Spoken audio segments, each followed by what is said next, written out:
सावळेची जणू सावली या मालिकेच्या आजच्या भागामध्ये आपण पाहत आहोत ऐश्वर्या विचारामध्ये गुंतलेली असते। कारण आता ती म्हणत असते राजकुमारने जे काही केलंय ते खूपच चुकीचं केलेलं आहे।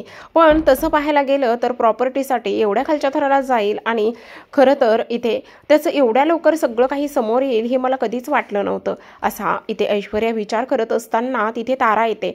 तारा म्हणत असते ऐश्वर्या वहिनी हे सगळं आपल्या घरामध्ये काय चाललेलं आहे, मला वाटलं सुद्धा नव्हतं किंवा मेहेंदळेच्या घरामध्ये प्रॉपर्टीसाठी या लेवलला कोणी जाईल, प्रॉपर्टीसाठी घरामध्ये वाद होतील आणि या लेवलला जाऊन कुणी कटकारस्थान करेल असं मला मुळीच वाटलं नव्हतं, असं इथे ती बोलत असते।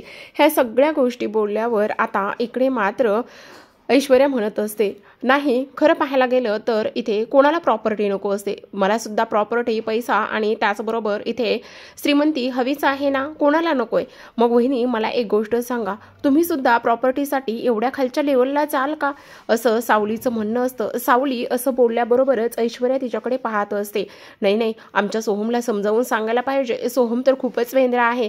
त्यावर आता ऐश्वर्या म्हणत असते बघ सोहमकडे व्यवस्थित लक्ष दे आणि तुला प्रॉपर्टी नकोय का, असं म्हणता क्षणी आता ऐश्वर्याने ह्या सगळ्या गोष्टी सुचवल्याबरोबरच आता लगेचच इथे ताराने तिला चांगलाच टोमणा मारलेला असतो। ती म्हणत असते मला एक गोष्ट सांगा ऐश्वर्या वहिनी, तुम्हाला जर प्रॉपर्टी इथे हवी असेल तर तुम्ही सुद्धा राजकुमार सरांसारखंच इथे ह्या खालच्या लेवलला जाल का, असं म्हणून ती तिथून निघून गेलेली असते। आता ऐश्वर्या विचार करते नाही नाही, ही तारा ना एक माझ्या डोक्याला ओझं होऊन बसलेली आहे, खरंच हिचं काय करायचं आणि काय नाही ह्याच गोष्टी मला कळत नाहीत, काही जरी झालं तरी सुद्धा हिचं तोंड व्यवस्थित पद्धतीने बंद केलंच पाहिजे, असा इथे ती विचार करत असते।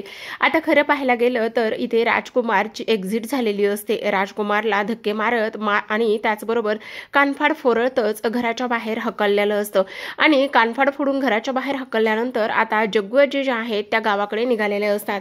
जग्गू आजी गावाकडे निघालेल्या असतानाच इथे सगळेजण त्यांना थांबवण्याचा खूप प्रयत्न करत असतात। ते म्हणत असतात की प्लीज तुम्ही इथे जाऊ नका आणि त्याच सोबत इथे राहा ना, पण इकडे जग्गू आजी म्हणत असतात की मी इथे नाही राहू शकत, कारण इथे मी कशा पद्धतीने राहणार आहे, कारण आता कोकणातला माणूस जो आहे ना तो गणपतीसाठी इथे चंद्रावरून सुद्धा परत येऊ शकतो, मग मला तर इथून गावाकडे जावंच लागणार आहे आणि त्यामुळेच मी इथे गावाकडे जाणार आहे, असं जग्गू आजी म्हणत असतात। त्याचबरोबर इथे तिलू, खरं सांगू का ग, सगळ्या पोरावर खूप चांगले संस्कार केलेस तू, पण असं एकच पोरगं राहिलेलं आहे आणि ते म्हणजेच की तो, पण जाऊ दे आत्ता ह्या क्षणाला त्याचं नाव काढायलाच नको, पण खरं सांगू का ग तुझी ही सावली, खरंच सारंग्या मी तुला म्हटलं होतं की ह्या पोरीमुळे तुझ्या संसाराची तुझ्या आयुष्याची माती होणार आहे आणि झाली, पण तसं काहीच नाही, ह्या पोरीमध्ये खूप काही गुण इथे ठासून ठासून भरलेली आहेत आणि मी खरंच इथे तिला ओळखण्यात चुकले, असं जग्गू आजी म्हणत असतात। आता ह्या सगळ्या गोष्टी जग्गू आजी बोलत असताना सगळ्यांची हात जोडून माफी सुद्धा मागत असतात। त्यासोबत आता जग्गू आजी म्हणतात पण ह्या पांढऱ्या पालीला मी तर खरंच हिला पांढरी पाल म्हणत होते, पण जाता जाता मी तुला ऐश्वर्या म्हणते आणि काय गे तारा, इथे तू माझ्या सोहमला चांगलं सांभाळ, चांगला सुखाचा संसार कर, असं म्हणूनच आता सगळ्यांना त्या इन्स्ट्रक्शन्स देत असतात आणि सगळ्यांची माफी मागत असतात। पण सावली म्हणत असते की जग्गू आजी प्लीज तुम्ही माफी नका मागू आणि त्याचबरोबर इथे आमच्याकडून काही पाहुणचार करायचा राहिला असेल तर त्यामध्ये काही कमी पडली असेल तर त्यासाठी इथे आम्हाला माफी असावी, असं इथे सावली जग्गू आजींना सांगत असते। त्यावरच आता जग्गू आजी म्हणत असतात की नाही ग बाई, इथे पाहुणचार काही कमी वगैरे काहीच पडलेला नाही, उलट तू भरभरून सगळा पाहुणचार केलायस, असं त्या म्हणत असतात। तर ह्या सगळ्या गोष्टी इथे बोलल्यानंतर त्या म्हणत असतात की खरं सांगू का ग तिलू, इथे तर आता पाय ओढत नाही पण जावं तर लागणारच आहे ना, असं म्हटल्यानंतर आता इकडे सारंगचे बाबा म्हणत असतात पण आता गणपती येणार आहेत आणि गणपतीची सगळे काही आगमन होणार आहे आणि तुम्ही इथून निघालेला आहात, त्यामुळे आम्हाला थोडंसं वाईट वाटतंय, असं बोलल्यानंतर आता इकडे सगळ्यात महत्त्वाची गोष्ट झालेली असते आणि ती सगळ्यात महत्त्वाची गोष्ट म्हणजेच की इथे आता जी सावली आहे ती म्हणत असते की काय करायचं आहे आणि त्याचबरोबर इथे तुम्ही नका असे इथे स्वतःला वाईट वाटून वगैरे घेऊ, ह्या सगळ्या गोष्टी इथे ते बोलत असतात। बरोबर आता इकडे तिला खूप जास्त आनंद होत असतो। तिला असं वाटत असतं की बरं झालं एकदाच इथे ही जग्गू आजी निघून चालली, ते एकतर उगाचच डोक्याला इथे पंचायत झालेली होती असं इथे आता ऐश्वर्याचं म्हणणं असतं। त्याचबरोबर सावली अक्षरशः हात जोडून त्यांची माफी मागत असते आणि म्हणत असते, उलट जग्गू आजी तुम्ही नका माफी मागू, कारण इथे आता सगळ्यात महत्त्वाची गोष्ट म्हणजेच की खरं तर आमच्याकडून काही चूक झालेली असेल तर माफ करा। तर आता इकडे जग्गू आजी म्हणत असतात, आता मी निरोप घेते तुमचा आणि नेहमीच येणं जाणं राहणार आहे। त्याचबरोबर एकदा का पाळणा हल्ला की मग मी इथे येणारच आहे ना, असं जग्गू आजी बोलत असतात। आता ह्या सगळ्या गोष्टी इथे बोलल्यानंतर आता सगळेजण इथे जग्गू आजींच्या पाया पडतात, नमस्कार करतात। त्याचबरोबर इथे जग्गू आजींना इथून निघून जाताना अक्षरशः अश्रू दाटून आलेले असतात, त्यांचा कंठ भरून आलेला असतो आणि तेव्हाच आता बबल्या त्यांना सोडायला निघालेला असतो। तर इकडे सारंग म्हणत असतो, अगं आजी तू कशाला काळजी करते, सगळं काही व्यवस्थित होणार आहे, तू नको काळजी करूस, असं बोलल्यानंतर आता आजी म्हणत असतात, अरे माझं तर येणं जाणं राहणारच आहे आणि नको काळजी करूस, मी इथे येणारच आहे ना, असं आता लवकर पाळणा हलवा, काय समजलं ना, आणि माझी सावली खूप गुणाची आहे बघ, अगोदर मी तिच्या बाबतीत खूप चुकीचा विचार केला होता, असं इथे त्या बोलत असतात। आणि काय रे बबल्या, सगळ्यांकडे लक्ष ठेव। त्यावर ते म्हणत असतात, आम्ही तुम्हाला सोडवायला येतो, पण आजी म्हणत असतात की नाही, मी एकटीच कधी पण येते, आणखी ही आजी तरणी ताठी आहे आणि तिला सोडवायची वगैरे कोणाला काहीच गरज नाही। तर आता संध्याकाळची वेळ असते आणि तेव्हा सारंग जो आहे तो इथे बसलेला असतो। तेवढ्यातच सावलीचा जो उपवास असतो तो सारंग सोडवण्याचं काम करत असतो। सावली सुद्धा तिथेच असते, दोघं एकमेकांना घास भरवतात आणि हा उपवास सोडत असतात। त्याचबरोबर इकडे आता जो सारंग आहे तो इथे म्हणत असतो, किती नाही म्हटलं तरी सुद्धा घरातील वातावरण थोडंसं डिस्टर्ब झालेलं आहे आणि हे सगळं काही राजकुमार दादांनी या पद्धतीने केलेलं आहे आणि त्याचा जो खरा चेहरा आहे तो इथे सगळ्यांसमोर आलेला आहे, असं इथे ते बोलत असतात। त्याचबरोबर आता सावली म्हणत असते, सारंग सर नका काळजी करू, सगळं काही व्यवस्थित होईल, त्याचबरोबर सगळ्या काही गोष्टी इथे व्यवस्थित होणार आहे, तर त्यामुळे तुम्ही नका एवढी काळजी करू, असं इथे बोलणं सुरू असतं।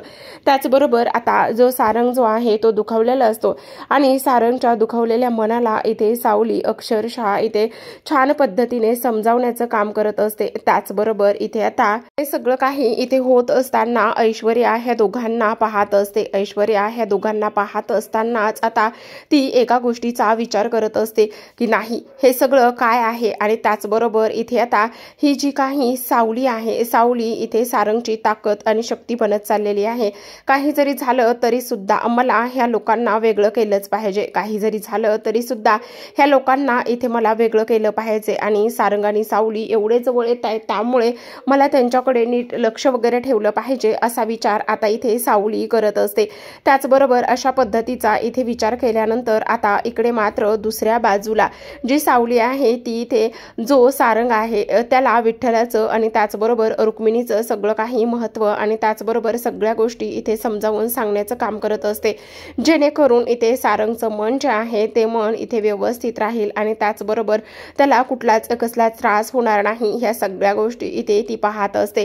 त्याचबरोबर आता इकडे विठ्ठल आणि रुक्मिणीला सुद्धा बऱ्याच गोष्टी सहन कराव्या लागल्या होत्या, पण त्यांनी मात्र कसलीच हार न मानता हे सगळं स्वीकारलं। मग आपल्यावर आता ही वेळ आलेली आहे तर आपण इथे हरवून जायचं नाही, असं इथे ती बोलत असते। त्याचबरोबर आता सगळ्यात महत्त्वाची आणि इंटरेस्टिंग अशी गोष्ट असते प्रेक्षकांनो, की आता जो सारंग आहे, आता सारंगच्या मनामध्ये सावलीचं महत्त्व आणि सावलीचे इम्प्रेशन जास्तच वाढलेले असतात, कारण की आता हा जो काही सारंग आहे, सारंग तर अगोदरपासूनच सावलीच्या प्रेमात होता, पण आता जेव्हापासून जग्गू आजी येऊन गेल्यात आणि जग्गू आजी येऊन गेल्यानंतर इथे आता जी सावली आहे, सावलीला इथे चांगुलपणा ते सगळं काही जग्गू आजीला दिसलेलं असतं आणि जग्गू आजीला ह्या सगळ्या गोष्टी इथे दिसल्यामुळेच आता हे सगळं महत्त्व इथे वाढलेलं असतं। त्याचबरोबर आता इकडे दुसऱ्या दिवशी सकाळची वेळ असते आणि दुसऱ्या दिवशी सकाळीच इथे आता जी काही सोहम आहे तो लवकरच उठलेला असतो आणि सोहम लवकरच उठून इथे तो ताराला उठवण्याचं काम करत असतो। तो म्हणत असतो, तारा किती वेळ आणि कशी झोपणार आहेस, तुला कळतंय का, आज गणपती येणार आहेत आणि गणपती येणार आहेत म्हणून आपल्याला पटापटा आवरायला नकोय का, आज तू इथे आरती गाणार आहेस आणि तेव्हा आरती आणि मी कशी आरती गाऊ शकते असा विचार ती इथे करत असते।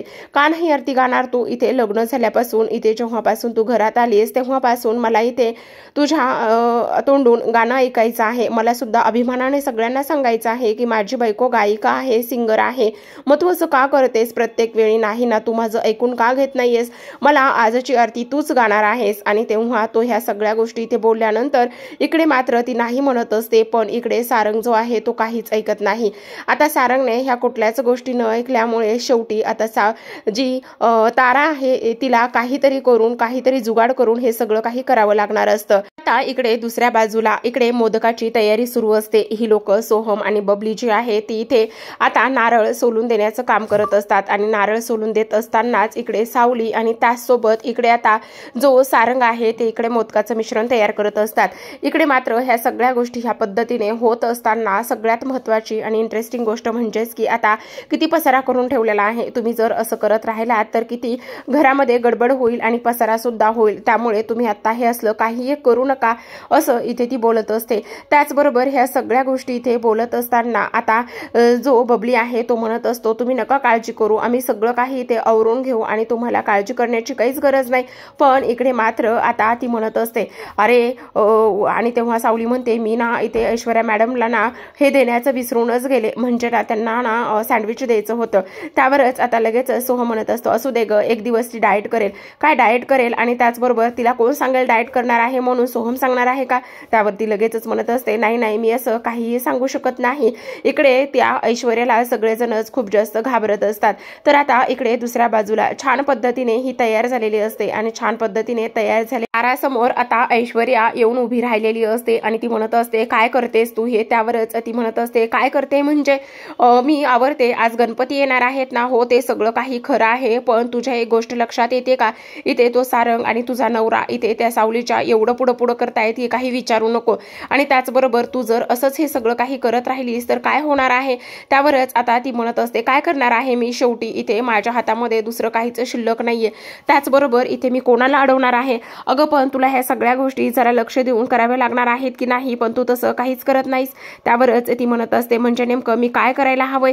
असं विचारल्यानंतर ती म्हणत असते, काय करायला हवंय म्हणजे काय करायला हवंय? ती इथे जग्गूजी येऊन गेल्यापासून इथे तिचं महत्त्व खूपच जास्त वाढत चाललेलं आहे आणि आपल्याला तिचं महत्त्व अजिबातच वाढू द्यायचं नाही, समजलं तुला? असं बोलल्याबरोबरच आता ती म्हणत असते, हो ते सगळं काही ठीक आहे, पण इथे आता मी सुद्धा इथे तारा आहे. एकदा का ह्या सगळ्या गोष्टी व्यवस्थित झाल्या की मी सुद्धा बघते की ती कशा पद्धतीने सगळं काही करते आणि कशा पद्धतीने नाही. एकदा का हे सगळं व्यवस्थित झालं की मी तिला चांगलाच धडा शिकवणार आहे, असं सुद्धा आता इथे ती बोलत असते. तर आता प्रेक्षकांनो, अशाच नवनवीन मालिकांचे अपडेट